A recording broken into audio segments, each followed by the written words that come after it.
welcome to a new edition of France in Focus. I'm Nadia Sharbi, and as the country embarks on the long road towards deconfinement, this week we're looking into the question of face masks. Because surprisingly, here in France, whether or not to wear a mask remains a loaded question.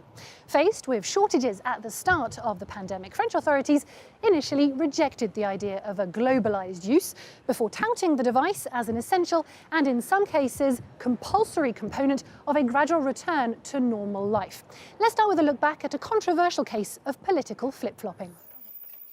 At the beginning of March, the government made a firm choice. Face masks would be reserved for medical professionals and would not be for general use.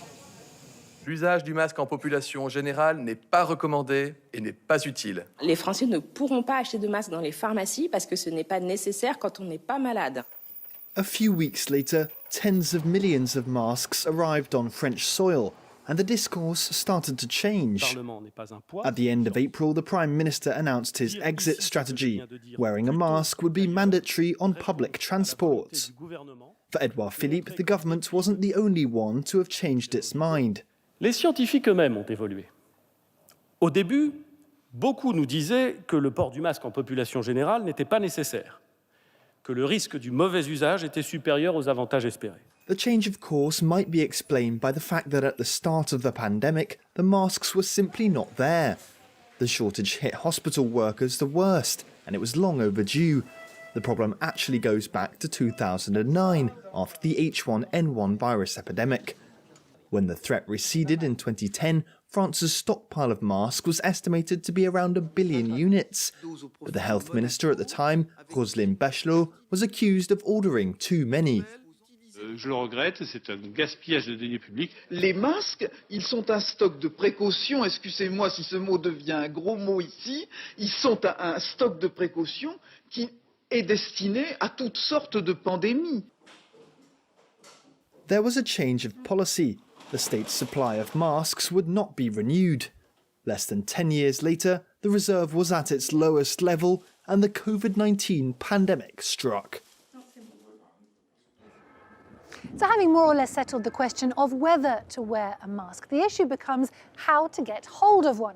French authorities insist that stocks are now sufficient, but rationing remains the norm in France, both for regular citizens and health professionals on the front line. And both chemists and supermarkets say they're struggling to keep up with demand, despite these masks being quite an adjustment for the French. Lines that have become commonplace. Outside supermarkets in Paris, shoppers queue up. Respectez juste les distanciations, s'il vous plaît. Voilà. For food, basic necessities, and now masks. Très contente. Ça fait longtemps que je cherche. La pharmacie ne vend pas. Ici, j'en ai trouvé. But even with a limit of 2 packs per person, the market quickly ran out of stock. Ils m'ont dit qu'en depuis 2 heures, il n'y en avait plus. Depuis 10 heures du matin, il n'y en avait plus. La région Île-de-France qui vous offre. Merci beaucoup. Bonne journée. Many people have received a mask or two from their local municipalities. Others have sewn their own out of cloth and bits of elastic. In France, like elsewhere in Europe, wearing a mask has long been shunned. With the coronavirus pandemic, many have accepted it with varying degrees of ease.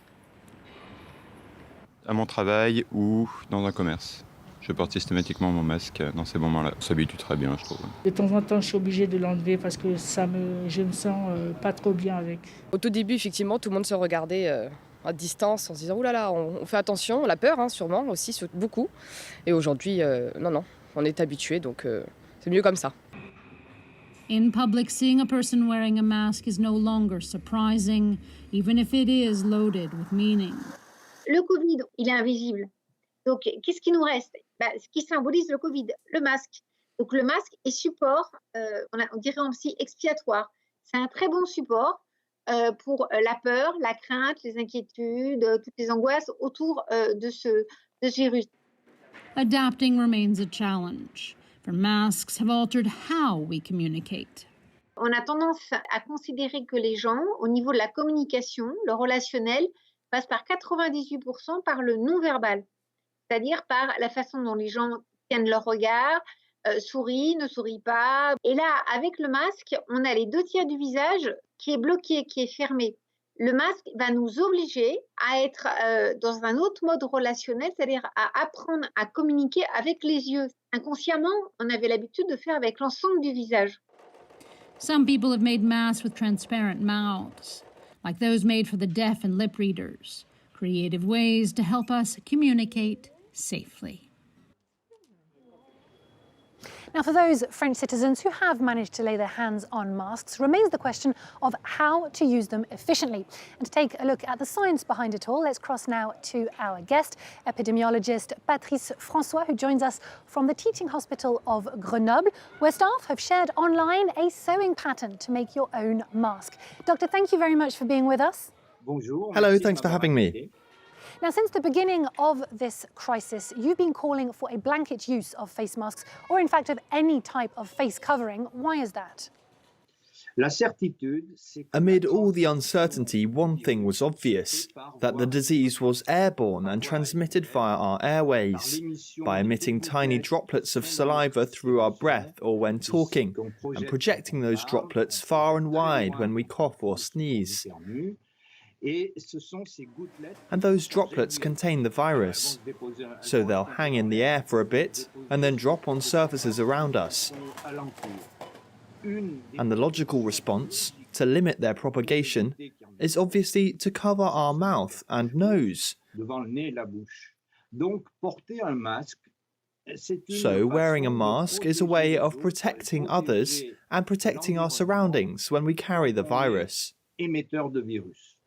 And how do you explain the French government's decision not to recommend such a widespread use? Well, the initial response was likely linked to the fact that there were no masks. We didn't have enough for the medics, let alone the general public. And admittedly, there wasn't any data on how effective homemade cloth masks could be. But now we know, because teams all over the world have studied different types of fabrics to determine their breathability and filtering qualities. And it's now clear that such masks can have a protective effect, and certainly do limit droplet projections, which is absolutely key. Well, focusing on the main throwaway masks, could you tell us the do's and don'ts to keep in mind when using them? So first, you always hold it by the elastic ear hooks and never the fabric. You place it over your nose and mouth and pinch the little metal strip on your nose to adjust and seal the mask. And you don't touch it again until you take it off. Once again, only touching the elastic hooks before throwing it away. And are face masks key in avoiding a so-called second wave of contagion in France? I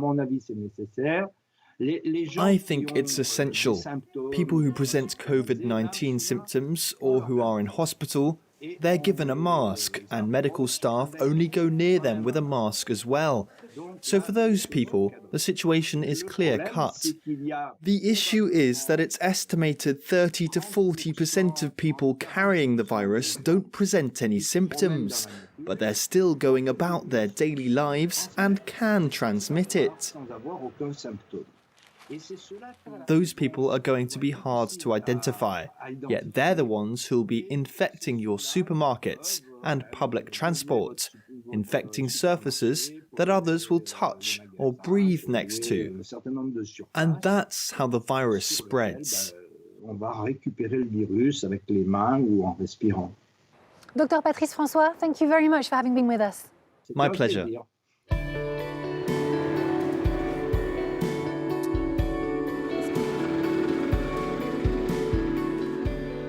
Now, somewhere between medical-grade masks and your own homemade version lies a third, infinitely more stylish option.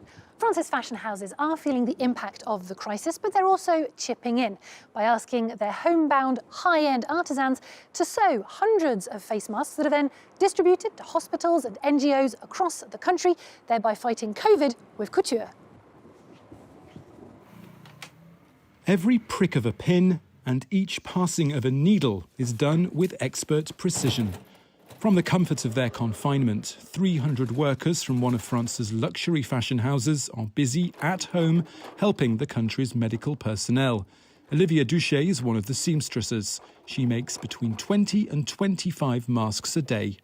Moi, je peux pas aller dans les hôpitaux aider, mais là, du coup, en faisant les masques, j'ai l'impression de pouvoir faire quelque chose de bien et c'est chouette. After 25 minutes at her machine, Si le masque finit, donc il est donc en popeline de coton, double épaisseur dessus-dessous avec une épaisseur de watine à l'intérieur. Donc voilà le masque fini que vous pouvez nouer derrière la tête. C'est à ici le moment. the fabric used to make the masks is sent out from this showroom in Paris. Special kits have been put together, with each box containing fabric, thread and elastic. This building is also where the finished products are all returned. 20,000 are amassed here each week, before being washed, repackaged and sent out. And some masks have been a little more elaborate than others. On a un des premiers modèles de masque qui est sorti. Et comme on avait des difficultés pour trouver de la matière, on a utilisé des élastiques qui sont à la base faits pour de la lingerie ou des maillots de bain. Staff work on a voluntary basis, but not all of those involved are seamstresses. There are also milliners, feather artists and jewellers, and their know-how is highly appreciated. Tous ces gens qui travaillent la plume, la fleur, le tissu, le cuir ou le métal, qui ont une machine à coudre chez eux et qui ont dit je suis partant pour faire un masque. C'est vraiment un travail d'orfèvre. Ça n'est pas un travail industriel. This fashion house also makes masks for civil servants and plans to produce others for those helping the poor. And on that survival guide complete with mask, we leave this edition. Stay tuned to France 24.